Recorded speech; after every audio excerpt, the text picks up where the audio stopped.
Hey, and welcome to Matt and Jess TV. I am Matt Rose. And I'm Jessica Bun Bun. This is our reaction and review for Squid Game Season 3. I'll just say from the start, I am so excited to get into this. It's an exhilarating feeling when you really enjoy a season of television and you haven't had a chance to talk about it yet, and it's just like you have that anticipation building and building in you. Yeah, everybody just get ready for this. Put your hard hats on for everyone that loves season 1 as much as we did, because it was outstanding television. I think this is better than season 1. Whoa. Yeah, the thing is here is like when we all watch season 1, incredible television, and also shocking, brand new concepts that like we hadn't really seen before. And I mean, it was terrifying. It was heartfelt. You know, we had a hero we were all really rooting for. It was just such a phenomenon that it was like nothing anyone had seen before. Then we get into season 2. It's okay. The ending wasn't that great. But then we get into season 3 where they have really found their stride. And like comparing it to season 1 isn't really fair in some ways because it was such a phenomenon.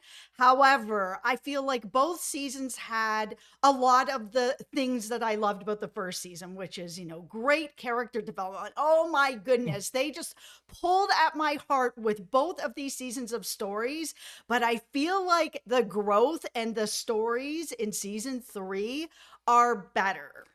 This season was fantastic from start to finish, like legitimately really good. It's the television equivalent, and I say this as a basketball fan, of watching someone hit 4 3-pointers in a row after they did it one other game during the season when you're like, I didn't know you could do this again. And that is how I am with this season, where I'm still struggling in my head which one I like more, season 1, season 3. Like a part of me is leaning a little bit towards season 1, but that's nostalgia talking here, and I'm a big nostalgia guy. I'm the same guy who had the same favorite video game of all time for like 30 years. Like, I really value a lot memories, and depending on how this season sits with me, like maybe that will change. But to get into something you mentioned in there, the degree of difficulty delivering something as thought out and well written as this season, knowing what the expectations are, knowing that you have to stick a landing here, create an ending, and be confident in it, knowing that a lot of people probably aren't going to like it. Like, I'm sure there's people watching this video right now who think we have lost our minds because you probably don't like the ending of this. And I have to say,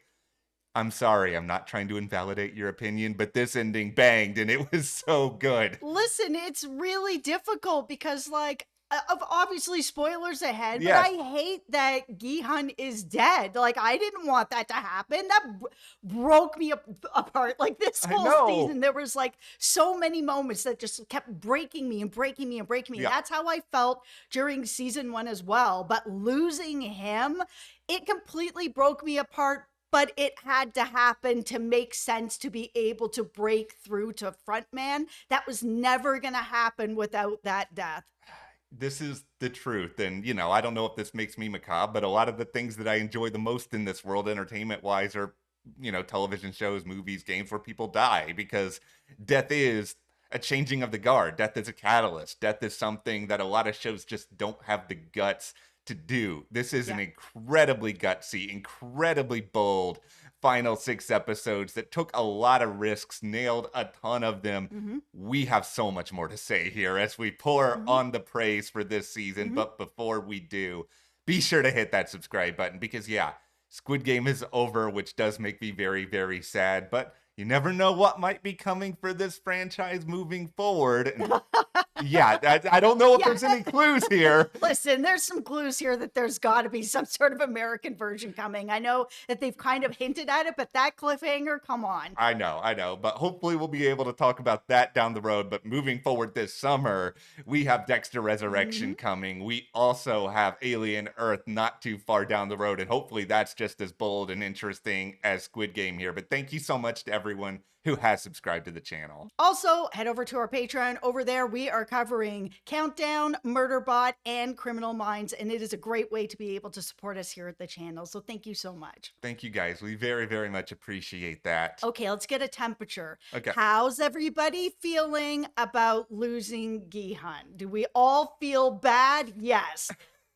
How many of us, though, feel like it really was necessary to move forward Frontman's story and actually like bring this all around? I think that as well. But you guys let us know in the comments. After watching his relationship with Frontman in that second season and seeing that it actually felt like they were building a friendship. I know that like Gihan felt that way, and obviously he felt extremely angry and upset when he realized what had happened there, that he was betrayed. But I think that he really got through to Frontman in a way that I think even surprised Frontman. When they had that confrontation where Frontman was actually asking him, like, do you still have faith in humans? Like, do you actually still feel this way? How do you feel this way? He just doesn't really understand it until they get to that moment where he decides to sacrifice himself to save this baby. It just was the thing that got through to Frontman in a way that nothing else was ever going to get through to him. It was just beautifully done, like so incredibly well done. And this is me going into the season. I felt very confident, and I'm not giving myself a pat on the back here. It's just like I feel like Gihan had to die, and I think a lot of people probably felt like Gihan had to die. Like I don't know any other way that this story could have really been told, because it's just okay, if Gihan survives, then you kind of go into this situation where, all right, is it unrealistic that we basically have the same exact ending that we have to season one? And based on just sheer manpower, it didn't feel possible to me anyway that Gihan was going to be able to just overthrow the entire operation. We saw an attempt at that at season two. Like we saw how all of that worked out. And so I kind of went into this thinking, okay, we're going to have something that's in a little bit of a way bittersweet, where yeah, it's really bitter that Gihan died and that's the way that he went. But I can think of almost no more heroic way for this character to go, to sort of look directly at the camera and also Frontman, but I'm going to almost think that he's talking to us and basically say, we are not horses, we are people, we have value, we are not just here to you to place money on, and I'm going to make this decision for myself. I'm going to try to change the minds of all of these people in this world and pay things forward so that this baby, this innocent, can have a good life. It did punch me just right in the heart, to the point where my heart just flew out of my body and hit the wall. Yeah, I didn't expect him to be able to reach the hearts of the VIP who were just like, throw the baby in there, Yeah. drop the I expected that to continue on, that they were still going to be horrible. But I was really hoping that because of the events of season two, where these two men really affected each other and built some sort of a relationship and respect for each other, that there was going to be a way to break through. Watching Frontman, at the end of it be like, all right, destruction button, and then go up into the pillar to get the baby. I was just like, things have changed. Now, I didn't want to see him, 6 months later, he's out here and he's caring for this baby. I was like, no, that No. can't be a thing that happens. He's still a terrible person that has done terrible things. It's great that he's changing and he seemingly doesn't want to be part of this anymore, and that's great, but at the same time, he doesn't need to be raising anybody. No. I didn't want that to be happening. So to have this ending where he leaves the baby with his brother, who he knows is a good man, and leaves him with all this money to be able to have a better life, give this girl a great life. Like, he knows that she's going to grow up and have a wonderful life. I was just like, Frontman, you're really getting me. I really wanted to know that he was going to have some sort of redemption arc here, and they did it nice and slow to be able to get to this point that I actually believe that he would do these things. Yeah, that's the thing. Growth is slow in life. Most people don't have the morning after A Christmas Carol where Scrooge wakes up and basically changes the entire area overnight. Like, that doesn't really happen in life. I think what happens here is that Frontman's clearly a very conflicted character at that point. He did form a bond with Gihan. Like, Gihan was able to get through to him, and I think Frontman does operate with this weird warped view of, okay, rules are rules. This baby is technically the winner. The baby does end up getting the earnings in some ways. It's not exactly like the Frontman has that many people that he can really look at and kind of sort of trust. His brother Junho's just one of the few people, and then that's where the story goes. It makes sense to have it happen that way. It makes sense for us to go on this particular emotional journey with it. And just the way in which Gi-hun's demise was shot and put together, the culmination of it, it was so intense. Like I never thought that Gi-hun was going to get rid of the baby, but they still had that No. shot of him standing on the edge holding that baby, and I didn't know what was going to happen. Yeah, I knew he was not going to end up doing that, but it was good to see him standing there staring right at, I know he couldn't see them, but they could see him staring right at the screen so that all the VIPs were seeing him standing there. Yeah, it was just the right mixture of emotional and then also chilling, and it Yeah. sets up an end game that, at least for the characters we've come to know here, I can understand it, and it actually does feel like Ehun's journey meant something, because he Yeah. really, even if he had survived, what would he be going back to? He didn't really have a life outside of these games anymore. I mean, he had just become so far down the hole of, I have to stop these, that the best way for him to stop them in this way was to actually change the people running them.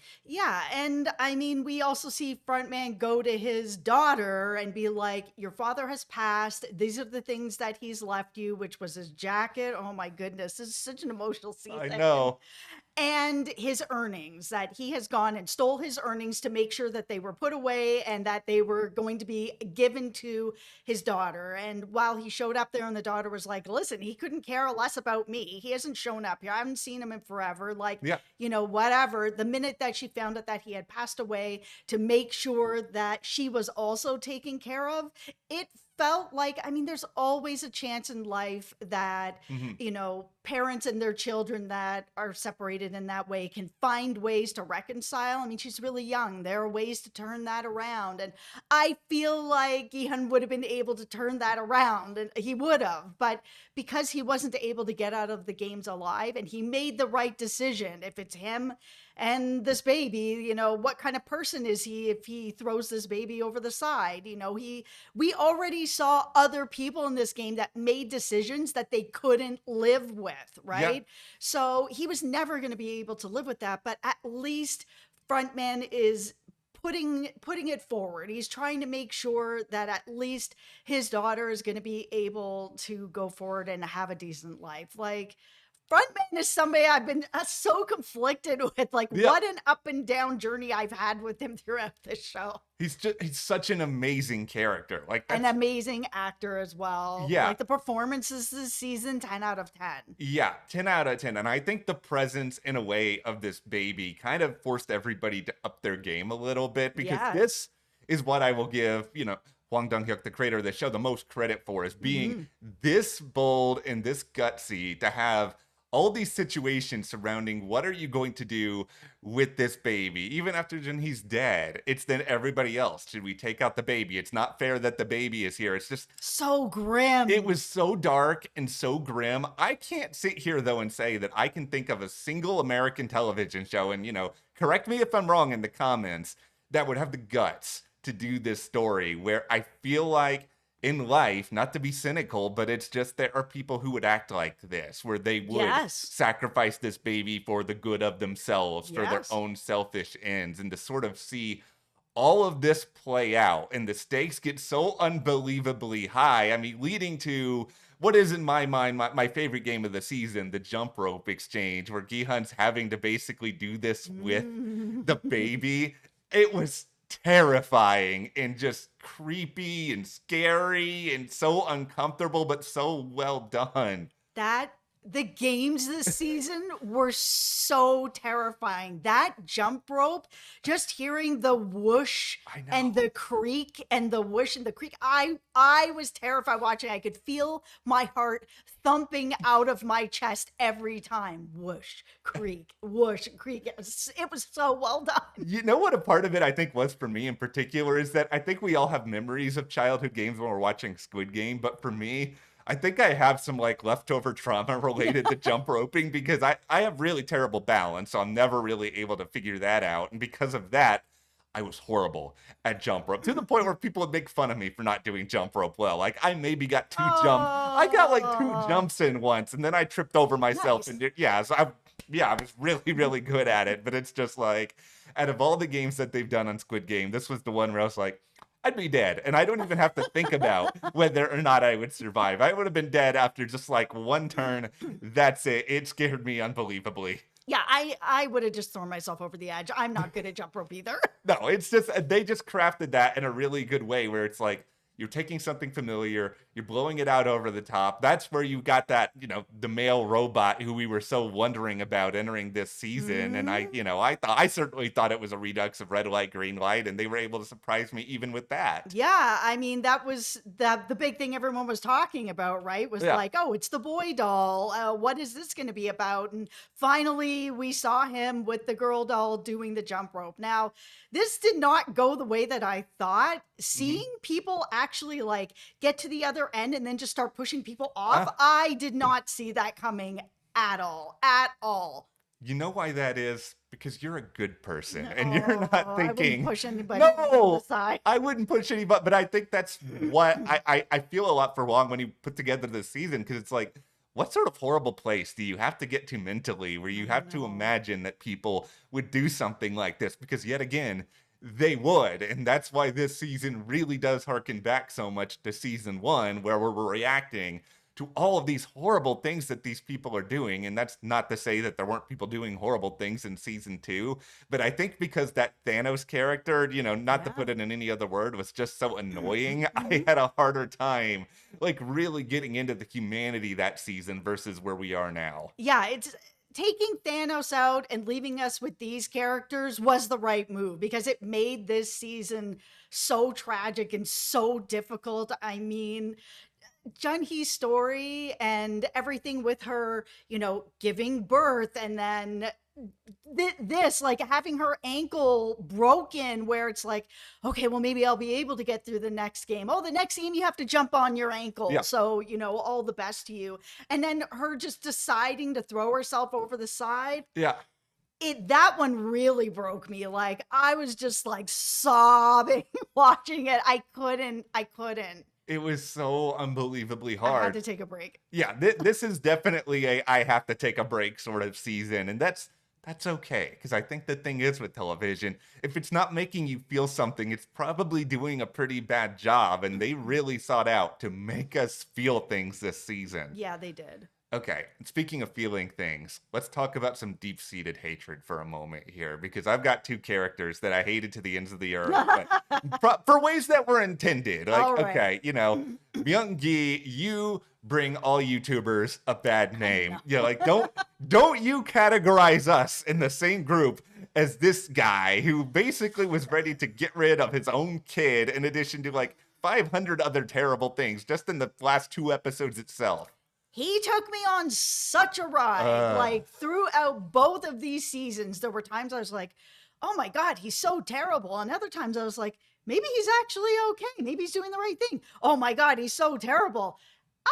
Maybe he really was on the right side this whole time, especially in that last game where it was like Squid Game. I was just like, oh, maybe he really was not with these guys the whole time. I was taken on Journey. I was completely snowed back and forth on him. So well done. It's well done because it's also another reminder that not everybody's going to be bad all the time, or you're not going to be able to tell that somebody is bad all the time because people are conflicted. There might have been moments where Myung-gi really did care about this baby, but I think at the end of the day, like his impulse of, I want money, I want to continue to get whatever's best for me, like that unfortunately ended up winning out. But I was so unbelievably happy when that dude died. Like I cannot even tell you. Yeah, it was good. Okay, Let's clap for that. Let's continue clapping for death because number 100, I have not even bothered to learn your name. I just hate you. I hated number 100. Clap for death. I hated your voice. I hated your snobbiness. I hated for basically all of season 2 and season 3. This guy was just constantly like, well, we should all do this. Why do we care about these people? It's like, who made you king? He's just he spent the entirety of these 2 seasons acting like he was in charge and he was the spokesperson for being terrible. Well, congratulations, you're also dead. Now you can be the spokesperson for death. I'm not. There's a lot of people I'm not sad to see go, but they have to be near the top at this point. They absolutely are. Okay, now we can cry again for people who we are sad to see go. The mother and the son. Oh. Yeah. This was so difficult. I saw it from all of their sides of like desperation, not knowing what to do. The son is trying to save the mother. The mother is trying to save, the girl and her baby. Like it was the worst decision. I am going to say this. Everybody still have your hard hats All on. right. All right. Hide and seek was better than marbles. Marbles was easily one of the best games. It was the top. I was like, there's no reaching that. That is the brass bar. I'm sorry. And then came along this game where as I'm watching, I'm like, this is as good as marbles. I'm like, okay, we're going. This was a really long episode, and I'm really glad it was. Normally, I'm kind of like, oh my goodness. I look at the runtime, I'm like, an hour and 15 minutes, an hour and a half. Like, why has it got to be this long? This episode, I was just like, oh my God, it's over after it was already like an hour and 10 minutes because it was so well done. It was so intense. It was so tragic. All these characters that I had really come to care about were like killing each other and trying to run away, like losing losing him. I seeing what was happening with him and his mom. I hated every second of it. It just killed me. It killed me too. You? Oh my goodness. Watching her protect everybody and then end up like figuring out, oh, I found the exit. Oh, I got to go back and Yeah. get them. Hey guys, I found the exit. And then having her die. This is better than marbles. I'm sorry. Okay. Not sorry. At me in the comments. Yeah, I think it's close. Like I think marbles. You It's can see still. yourself out. I'm not saying I'm staying I'll see right here. myself Okay, out. I'm the only person on listen. this island. I loved it.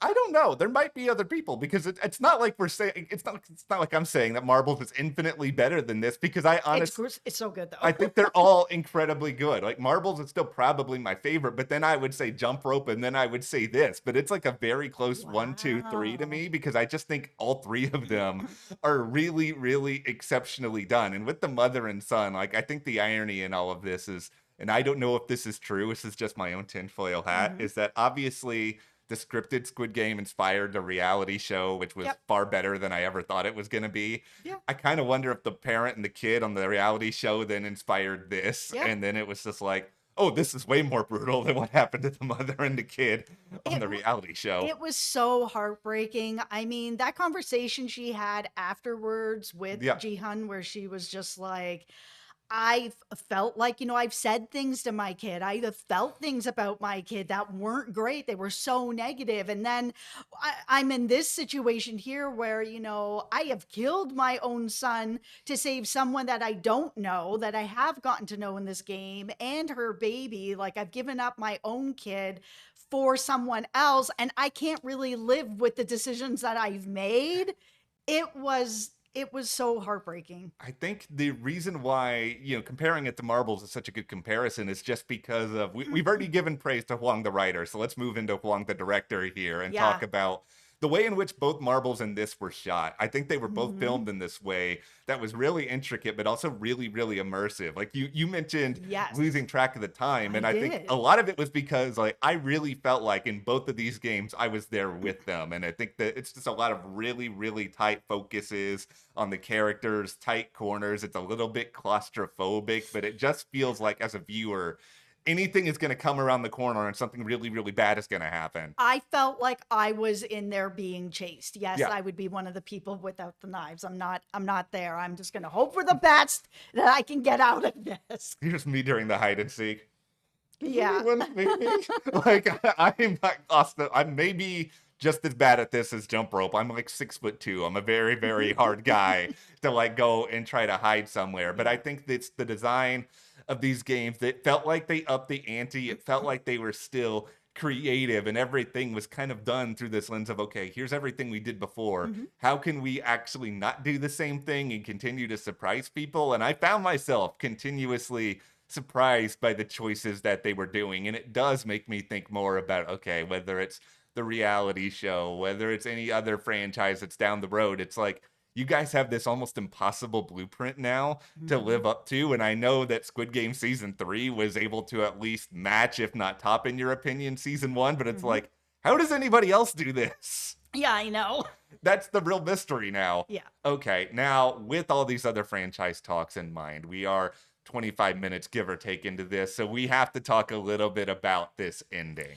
All right. So after we see Frontman trying to make some kind of amends, he's never going to really be able to make amends for the things that he's done, but Yeah. he's doing something, and that's better than nothing. We see him driving by, and he sees in the alleyway, they're out in Los Angeles now, so they are in a different part of the world. He sees a recruiter playing the game out there. And so while he knows that the island that they had the other game on is gone, it's all been, blown to smithereens. He has seen that this is not over yet, that it has now made it to America, and that there is a recruiter here that is actually starting up the game here. And they do make eye contact for a moment where she looks at him and kind of realizes that he is someone else from the game. Yeah, and there we have Cate Blanchett. Cate Blanchett is the casting on this, and I've seen mixed reactions to this online already. I think a lot of it just comes down to me. It's a little bit about, once again, immersion, where it's like, I don't know if she's the right choice just because she stands out no matter where she goes because she's Cate Blanchett. She looks like a movie star. And I just feel Yes. like if you see Cate Blanchett in an alley, you're going to be like, why is this person in an alley? Like, I kind of feel like you should have probably cast someone who I don't know could be a little bit more nondescript. Like the person I'm kind of thinking of in my head is Emmy Rossum, who is on Shameless. Just because you're on Shameless playing, a total mess of somebody living in Chicago, it's like, okay, I feel like you can blend in as a regular person because you did on that show. Yeah, I feel like the recruiter should be someone who blends in. You've got Cate Blanchett, who is tall, gorgeous. I mean, she is a movie star. She looks like a movie star. If I saw someone that looks like Cate Blanchett in an alleyway playing this, slapping somebody, I'd Yeah. be like,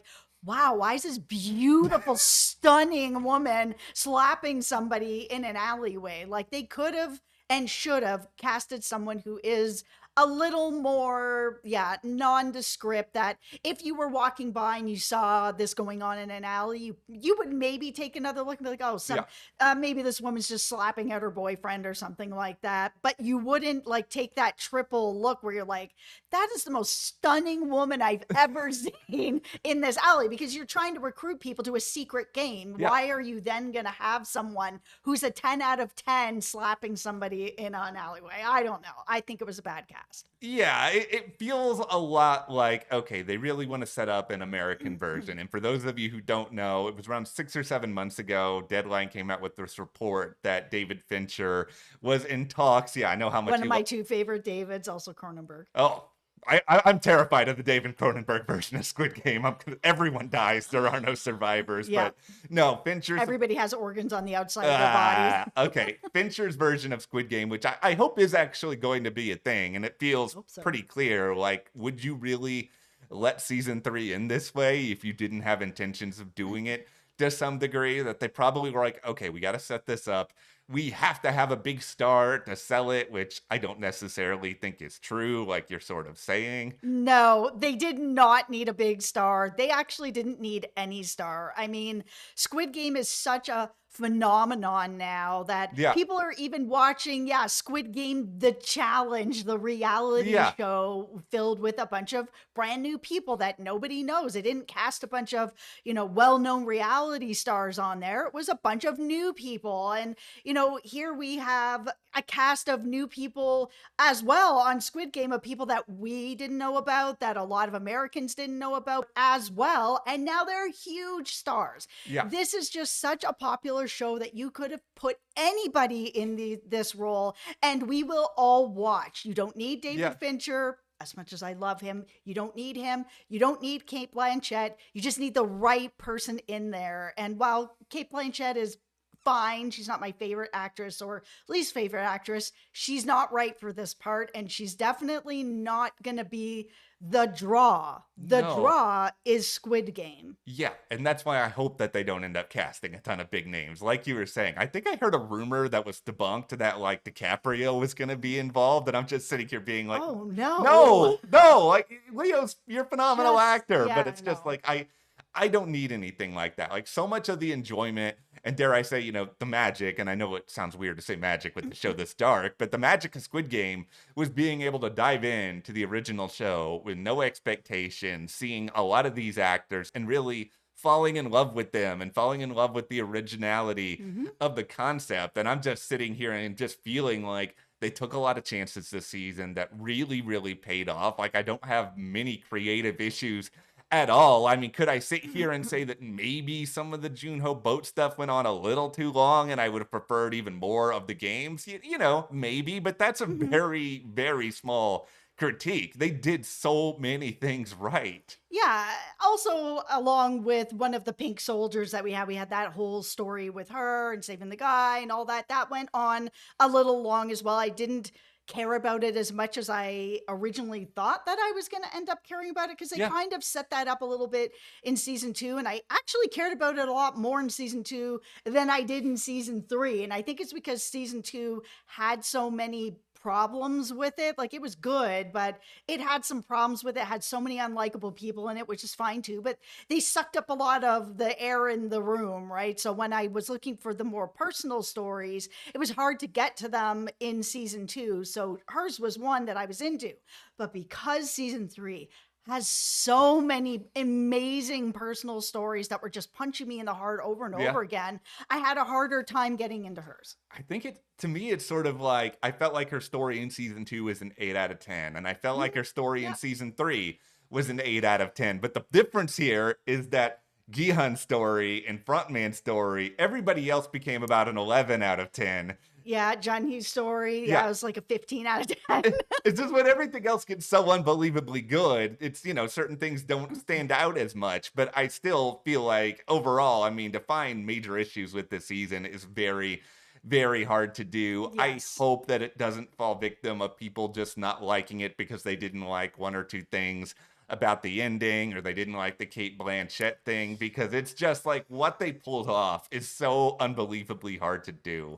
I'm worried about what you just said, Yeah. that because uh, Cate Blanchett is someone who really is, you love her, you don't love her kind of Yeah. thing. Just not a lot of fence riding with Cate Blanchett. And I think because she is such a massive, massive Hollywood star, like a real Hollywood star, that this just doesn't fit with this series. Like it just doesn't make any sense. So I am worried that a lot of people really enjoyed the season and then they got to that and was like, oh, well, that was disappointing. Now I don't like any of it. So to those people, I would say, Yeah. give it a couple days and kind of sit on it. Just Yes. pretend that the last part didn't happen and then just kind of go with it from there. It ended when Frontman was at Jihan's daughter's place and that's it. Okay, this is a very weird thought, but it's in my brain, so I'm just gonna say it at this point. It's like, would it have been better if they had just cast a performer who was on a little bit more of, I don't know, a winning streak? Somebody like Ella Purnell, who's got Yellow Jackets, Fallout, seems like she's on the rise. Because let's just document a couple of Cate Blanchett's last couple of roles, and I'm not here begrudging her entire career, but